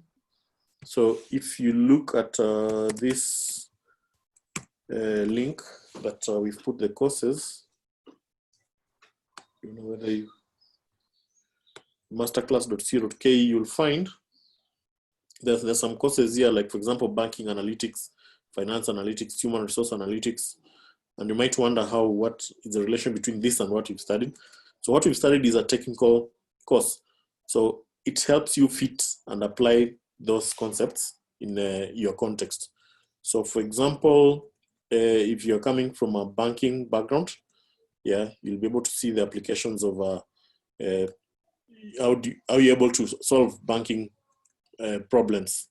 Yeah, so this is where you use things like churn prediction, robotic process automation, credit scoring, yeah, resource optimization, then and so on and so forth. If you go to, for example, I know we have Harriet, who's in the insurance sector. You go and check on the insurance. So the description, what you do in the insurance sector. Yeah, so things like claims processing. Yeah, how do you calculate risk, IFRS, compliance? Those are the kind of applications. And all these you'll do on Python. So I like the fact that you've seen what capabilities Python has vis-a-vis what Excel has. Now you transition from using Excel to Python. Yeah, so all these now sit under the professional and industry pillars, and it's quite diverse. we have a long list of courses. If I just share with you one of the handbooks that we have.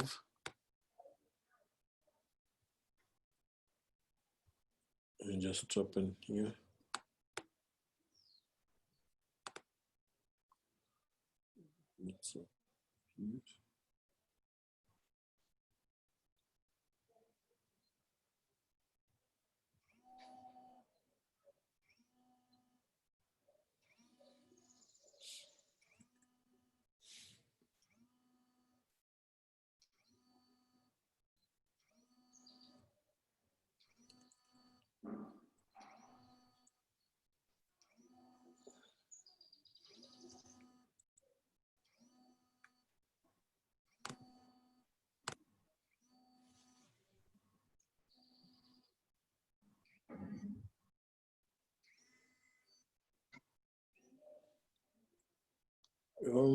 Brian.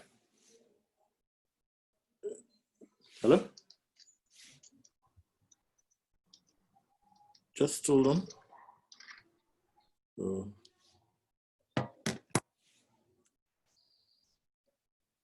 So I can just share with you what this is. Let me just.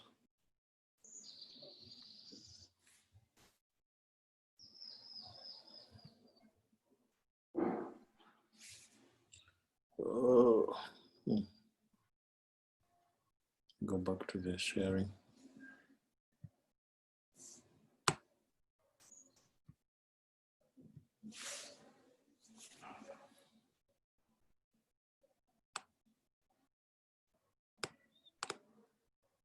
So I think you can be able to see this. So this is how we've split the courses. So the code, so there's a code which means professional. So like P4, this is in HR, you'll find that. There is a industry vertical. Yeah, so these are like banking analytics. Yeah, there's telco analytics. You'll find big data in taxation for like KRA and such kind of applications. And then we have manufacturing analytics, health informatics, and then finance analytics. And then we have the case studies. So I can just show you the case studies.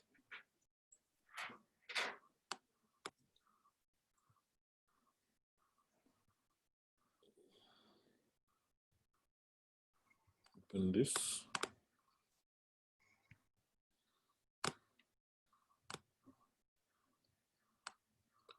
So this is now for the next level, which is the intermediate one. What we've done is we've put up 16 weeks of learning, and the key areas that you'll be looking at, like James was telling you now, the depth of machine learning. Yeah. So, for example, looking at the local data sets, you've already started using this, but we'll have a lot more like weather data and telco data, which we'll be using a lot more. For example, in neural networks for weather data. We have real world projects. So I'll be showing you the list of the projects.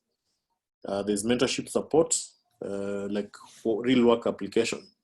I've shown you about the eLab and the hub of students. There's a virtual working space for consulting. So if you have a project that you want to do and you want to have some administrative support, you can always approach us and we help you in the administrative side of the project. Then the quizzes, you've already explored this. We have the custom study plans. I'll show you how a sample of this looks like. And then a progress tracker for the progress of your studies. This will be on the eLab.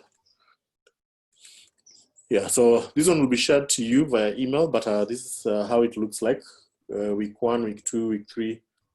Looking at the whole process of data science. We move on to the tree-based decision tree, naive-based, boosting algorithms, random forest stacking, customer retail, developing of those models. We have got what we call graph network analysis, data engineering, image processing using Python, and then machine learning. Yeah, how to deploy these machine learning platforms on cloud so that more users can have access to them.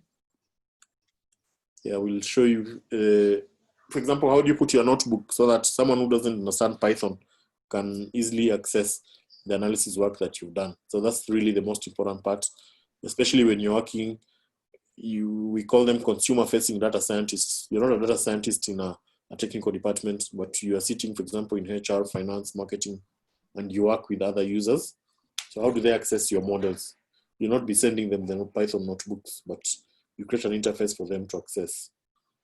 And then we have the projects that we'll be working on in the last month. These are the list of the projects that you have a choice to make depending on which industry you're coming from.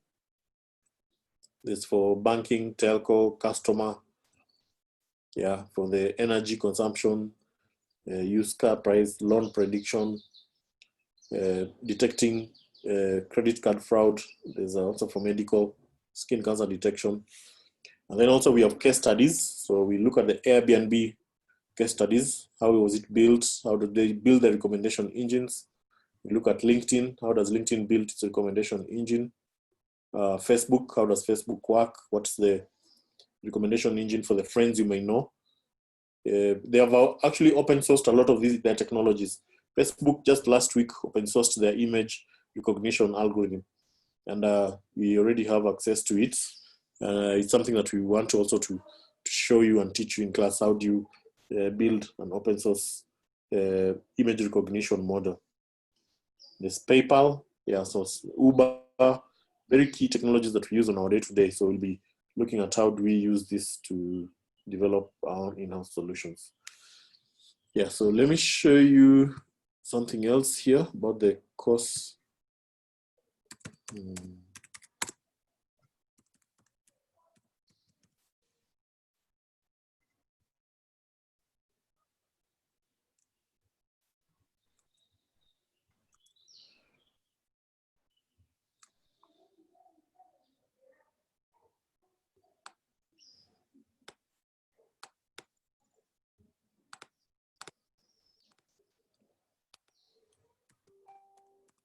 Any questions?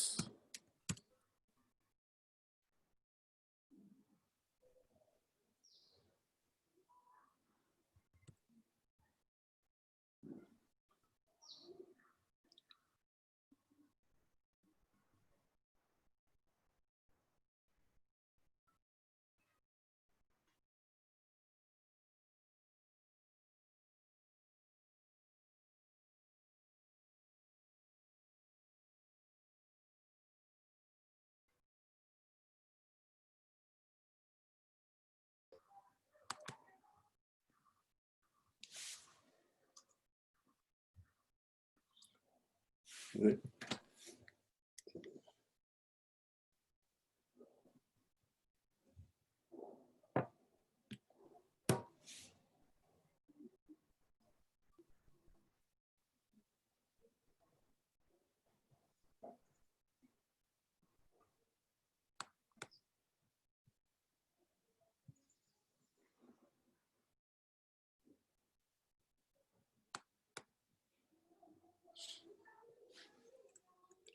So there is this handbook that we use as your course guideline. So we've updated the content in here. So once we finish, we'll send you in the form of an ebook. But I wanted to go straight to one of the pages that has what I wanted to share.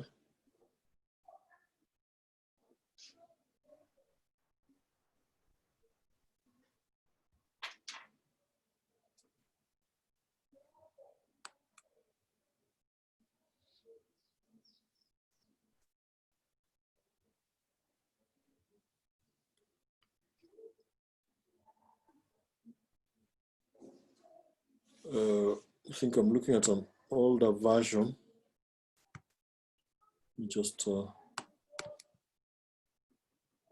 I don't get the right version, I'll email it to you.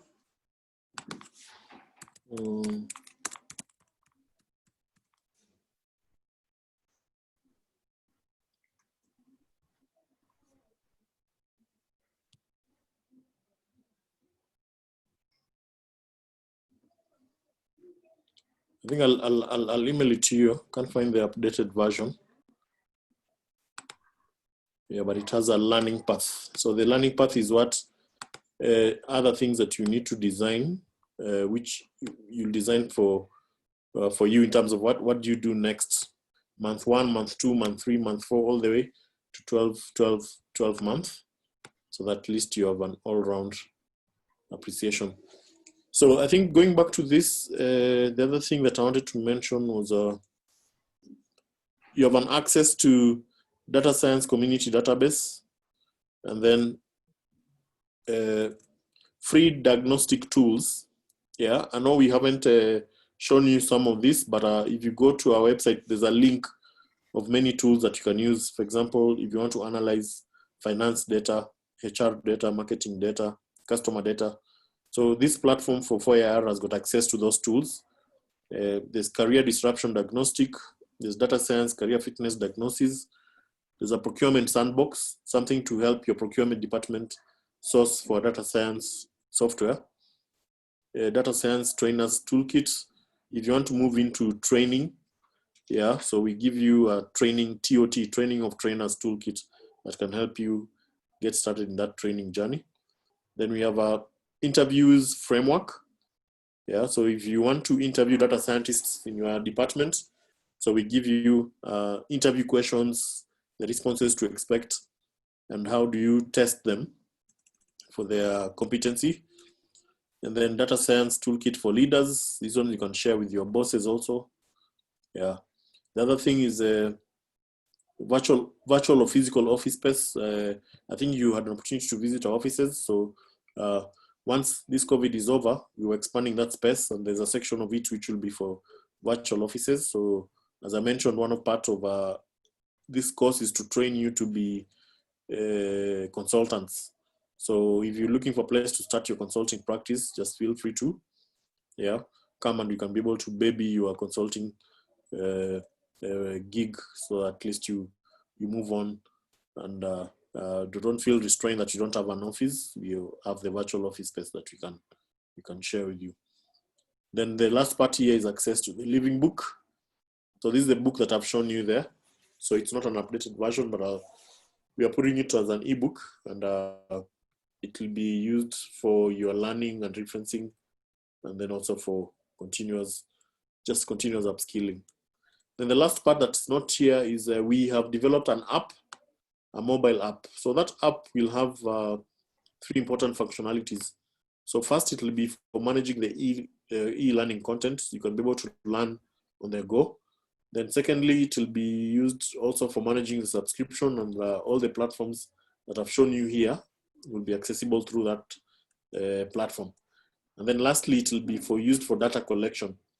In the intermediate course, there's a section we call graph network analysis. We'll be teaching you using how do you extract data from your mobile phone and analyze, so that you can be able to see what mobile lenders do with your data. So once you download that app, it will extract your call data records, it will extract your SMSs, your location, and you can be able to visualize yourself and even look at your own behavior in terms of your location, your mobility, and your communication patterns. And we've developed an algorithm that can be used for credit scoring based on that profile of your behavior. So that mobile app, I think we're just finalizing on it. It should be published on the Play Store and iOS in about a week's time. We'll share with you the link also, so you can have access to it. Yeah, so I think that's what I wanted to share with you. We remain actively engaged through on the WhatsApp platform and on LinkedIn, and then also on the mobile, on the newsletter front. Yeah, so finally about the certificates. So we are preparing the certificates. You'll receive certificates. I think, let me check with the designer if they're ready today, but anytime, even before Monday, you should be having them in your inbox. I think you're supposed to confirm to Alice about your official names on the certificates, and then also a photo of yourself, because you've designed a small profile, congratulatory message to post alongside your on your LinkedIn profiles. So at least to just build a brand around yourself. Yeah. Yeah, so I think I wanted to encourage you to continue branding yourself that you have this skill, so at least to attract the right attention to yourself and the skills that you've gained. That goes a long way in ensuring that you have the proper marketing skills for your career. Yeah, that's it from me. Once again, I want to thank you all for taking off your busy schedules on Saturdays and braving this crisis, and you've emerged out of it strong. I'm sure you have something very tangible that you'll tell people during the COVID of 2020. I've been seeing a meme going around that you'll be putting on your CV, what did you do in 2020? And someone was saying that they were on a lockdown, but I think you have something to show that during this lockdown you came up with a skill. And I'm really very proud of you for having that resilience. So that's it from me. I don't know, James, if you have any parting shots? I think for me, I'd just say same way as this guy who made the AK-47, Alexander. That guy. Yeah, machine learning is basically the same. It's a very powerful tool, and you can use it for so much. Like Timothy shared in the first class, I've been able to do so many things. The level, like currently, the level of analysis I'm doing at work is I had not even thought of I'd get to that level. So, and it's what I'm doing at work is now actually being applied. They're looking into applying it into all the plants in the whole of Africa. So they can give you a lot of power and capability. So now you have the tools and the skills. So just read a lot, try it out. There are so many new concepts that are coming up. I think like someone shared, it's a lot, especially when you get to machine learning, it's a bit of a lot to take in. But yeah, just keep reading, keep practicing one thing every day, and you'll be shocked the things you'll do in the very not far future. So yeah. Okay. Yeah. And yes, thank you for taking part in this. I hope you got everything maybe that I'd prepared right. You can ask me a question maybe through the different platforms Timothy has shared. So yeah. Good. So yeah, so enjoy the rest of your weekend and a happy Madaraka Day. Is it Madaraka or Jamhuri? Madaraka Day on Monday. I look forward to having you on board in our next session, but we'll be in touch with each of you on your mobile phones. Please remember to send your correct names for the certificates. Yeah, and a mug shot of yourself so that we can put in the profile. Kwaherini, and have a restful weekend. Yeah, you too. Thank you. Thank you. Thank you. Yeah. Thanks. Nice weekend.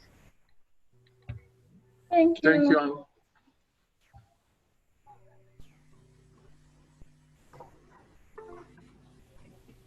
Thank you.